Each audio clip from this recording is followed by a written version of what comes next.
a quick intro for my audience, mostly entrepreneurs. Look, Anthony Morrison. I've been in this space for 20 years. I know you. Long time, long before I had the gray hair and everything. I was in this space. Best decision I ever made was coming in and doing internet marketing, building a business, being an entrepreneur. Wasn't what I originally wanted to do, but I'm glad this is the path I went down. And now we have our own software platform, Webinar Fuel, and we focus on teaching coaches and speakers and entrepreneurs how to sell their product, make more impact, but use our software to automate it. So tell me how you got into the webinar world. Man, I had a television show that sold my books on TV, and then I moved into the live event space like Love this, it. and I was doing hundreds of these, probably a million people at our events in a year, and I wanted to take that model online. So I started doing webinars, right? It was the closest thing that you could get to a live event. So I started doing the live webinars, but I immediately began to feel the same way I felt about the live events, which was like, I was trading time for money. I was always doing a webinar, and that's the reason why I moved now to where I'm at, which is automating, but still every day, though? You still run yeah, every day? yeah. I mean, we have automated webinars that run different sequences, different timings for different groups, but yeah, every day, all day. And is it different hours? There's one running every day? Yeah, there's one running every hour. Some of them run every 15 minutes. So it really makes it accessible for people to join on their schedule, and also allows us to get more people on our webinars and obviously generate more sales and purchase. Tell me more. At the end, I'm like, there are coaches that just go to an application funnel. There are coaches that sell at the end of the webinar. What have you seen work? And I know it's different for everybody. Yeah, I mean, it's different for all types of products, right? If you're selling something that's $1,000, you should just sell it on the webinar.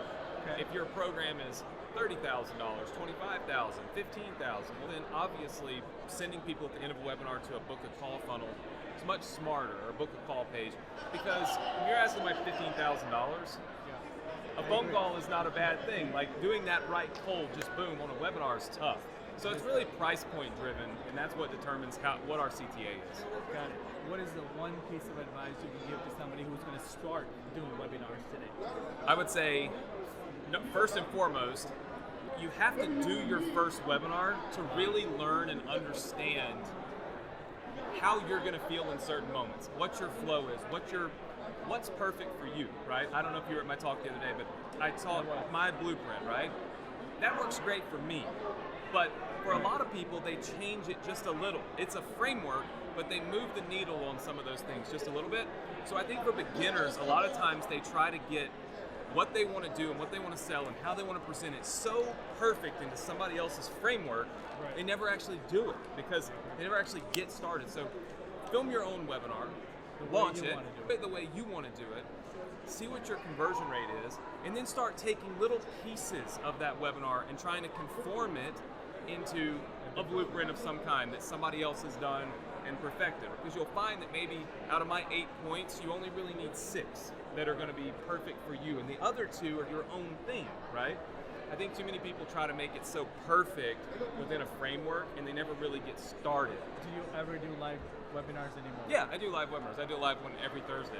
But in order to scale and generate 7-8 figures plus, you really have to be able to be in more than one place at a time. And that's what automation really does. You probably have webinars running right now. There are webinars running right this minute. He's here. I'm live there, but I'm live here. So yeah, it happens. Man, you're Jesus. I am everywhere.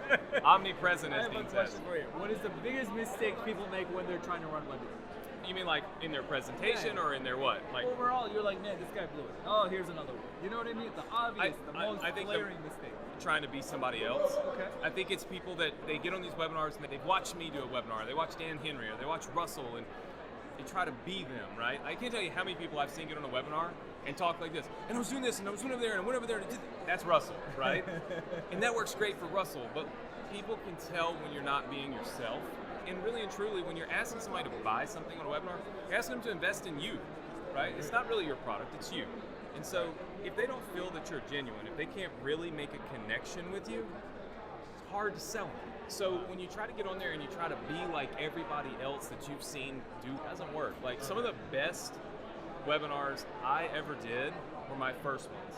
When I filmed my first television show, I was scared to death because 99 shows had failed in that same studio before mine. And So I was very green. I was very scared. I was very nervous. And you could tell that when you watched it back. But that aspect of it is what made it work. When you seem too polished, when you're too perfect, when people feel like it's an act, right? At the end of the day, we're selling people, right? And so you got to have belief that you're telling the truth. I think some of the best webinars are some of the first webinars that people create because they haven't tried to turn into somebody that they're not. That's awesome. For those that are selling at the end of a webinar, let's say at $9.97, what's a good conversion rate you recommend? Oh man, it depends. Like I have some that are 12%, 18%, 30%. Every market is different. Are you selling to beginners? Are you selling to people here at this event? Who are you selling to? I think when you look at a webinar and whether or not it's successful, it's all about how much did it cost you to get a registrant? How much did you make off of each registrant, right? I don't really look too much at conversion rates because the conversion rates, to be honest with you, don't really matter because you're, at least when you're comparing them to many different industries, everything is different. And so I look at what is it costing me to get a lead?